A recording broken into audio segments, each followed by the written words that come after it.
दोस्तों अॼु असां ॾेखारींदासीं अव्हांखे कराची खां बदीन जो असांजो सफ़र जेको कयो मूं ऐं इमरान बलोच गॾिजी। दोस्तों कराची खां बदीन जो सफ़र आहे 200 किलोमीटर जो ऐं असां वियासीं पंहिंजी टिकट वठण लाइ, जेकी असांखे टिकट मिली 1000 रुपए में।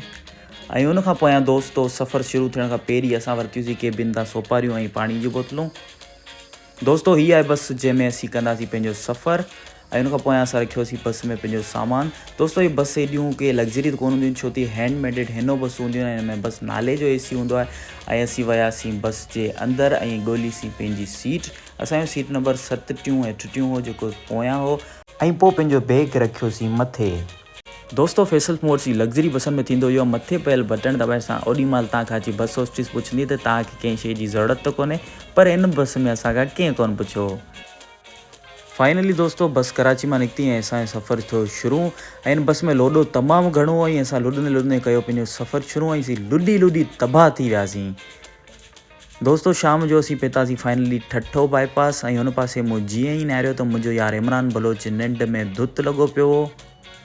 ऐं उन खां पोयां दोस्तों असीं जीअं बदीन जे वेझो पहुतासीं, असांखे फ़ोन आई असांजे पहिरीं प्यारे दोस्त शबीर कुंभार जी, जे चयो त आउं अचां पियो तव्हांखे स्टॉप ते रिसीव करणु। फाइनली दोस्तों असांजो सफ़र थियो ख़तमु ऐं असीं पहुची वियासीं पंहिंजे प्यारे शहर बदीन में। ऐं पोइ परियां खां आयो शबीर, जीअं कयो असांखे रिसीव। उन खां पोयां दोस्तों शबीर असांखे चांहि जी सलाह त कोन आई, पर असां ज़ोरी कढीसीं शबीर मां चांहि, वियासीं होटल ते चांहि पीअणु। चांहि पी करे दोस्तों कयूंसीं खोड़ सारियूं कचहरियूं। दोस्तों अॼु जो व्लॉग कयूंसि था हिते ई ख़तमु, वरी मिलंदासीं नेक्स्ट व्लॉग में।